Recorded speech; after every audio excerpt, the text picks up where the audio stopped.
Friends, हमने अपनी पिछले लेक्चर के अंदर पढ़ा था क्लासिफिकेशन ऑफ मेटल्स किया था हमने, और प्योर सब्सटेंस और कैरेक्टरिस्टिक्स प्योर सब्सटेंस की पढ़ी थी, एंड एलिमेंट्स को भी हमने डिस्कस किया था अपने पिछले लेक्चर के अंदर।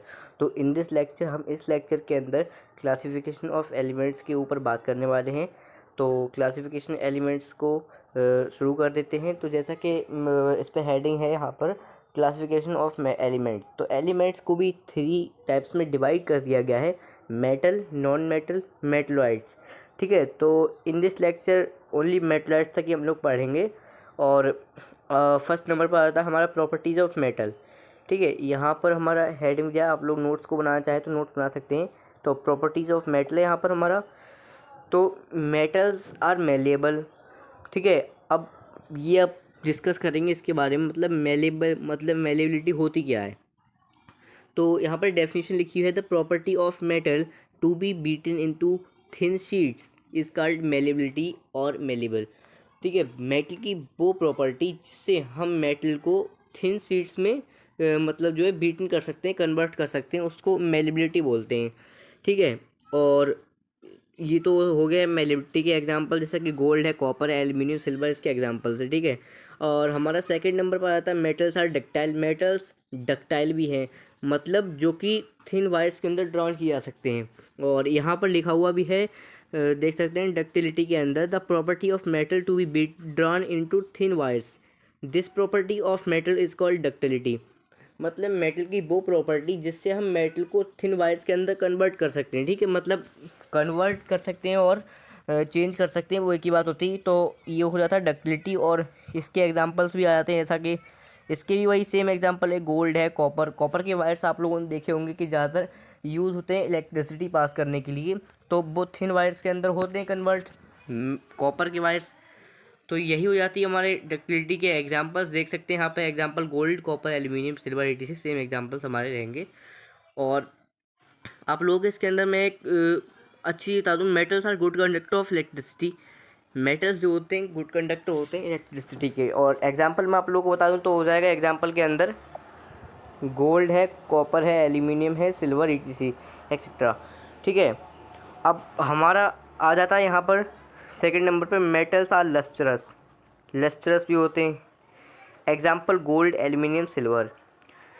ठीक है, मेटल्स लस्ट्रस भी होते हैं। तो और मेटल जो होते हैं सोनरस भी होते हैं, मतलब जब वो किसी हार्ड ऑब्जेक्ट के साथ स्ट्रक होते हैं, मतलब टकराते हैं किसी हार्ड ऑब्जेक्ट से, तो वो साउंड प्रोड्यूस करते हैं। ठीक है, और यहाँ पर लिखा हुआ भी है, मैंने अपने नोट्स के अंदर इंक्लूड कर दिया है। देखिए सोनोरिटी के अंदर लिखा हुआ है द प्रॉपर्टी ऑफ मेटल, इस वाले पॉइंट के अंदर देखिए आप लोग, इसमें यहाँ पर लिखा हुआ पूरी, आप इससे नोट्स भी अपने बना सकते हैं।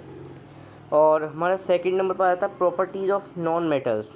ठीक है, नॉन मेटल्स की प्रॉपर्टीज़ के बारे में देख लेते हैं। वही यहाँ पर मतलब मेटल्स का अपोजिट हो जाएगा। Non metals are not malleable, they are brittle. Non metals are not ductile, ductile भी नहीं होते, उनको थिन वायर्स में अपने लोग जो है उसको नहीं कर सकते हैं। बैड कंडक्टर होते हैं इलेक्ट्रिसिटी के। और non metal are not lustrous भी नहीं होते हैं। और non metals are not sonorous, वो किसी चीज़ से टकराने के बाद साउंड भी प्रोड्यूस नहीं करते हैं। और हमारा रहता है फिर उसके बाद में मेटलॉइड्स। अब मेटलॉइड्स क्या होता है, मेटलॉइड्स की डेफिनेशन मैंने लिख दी यहाँ पर: elements having properties which are between metal and non metals. देखिए यहाँ पर मतलब नोट करने वाला पॉइंट है, सेम चीज़ है, एलिमेंट्स हैविंग प्रॉपर्टीज़। एलिमेंट्स, जिन एलिमेंट्स के साथ पास में प्रॉपर्टीज़ होती हैं जो मेटल और नॉन मेटल के बिटवीन हैं, ठीक है, उसी को बोलते हैं मेटलॉइड्स। ठीक है, जैसा कि बोरोन है, सिलिकॉन है, जर्मेनियम है, एर्सेनिक है। ठीक है, ये हो गया हमारे मेटलॉइड्स। आप लोग लिखते जाना अपने नोट्स के अंदर, ये पॉइंट्स भी नोट कर लेना, अगर आप लोग चाहें तो नोट्स भी इससे बना सकते हैं। ठीक है, हमारा फिर उसके बाद में आ जाता है कंपाउंड्स। कंपाउंड्स क्या होता है, यहाँ पर लिखा हुआ है कि कंपाउंड्स क्या होता है। ठीक है, a compound is substance which consist of 2 और मोर एलिमेंट्स।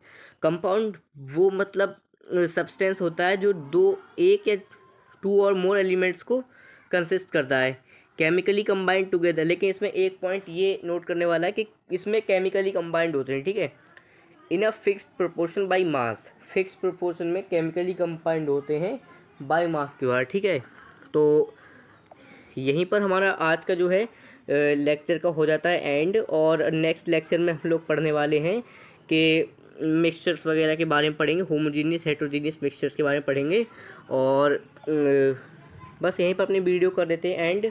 चैनल को सब्सक्राइब कर लें, वीडियो को लाइक कर दें और अपने फ्रेंड्स से ज़्यादा शेयर कर दें ताकि वो भी अच्छे से अच्छी स्टडी कर सकें। Thank you everyone.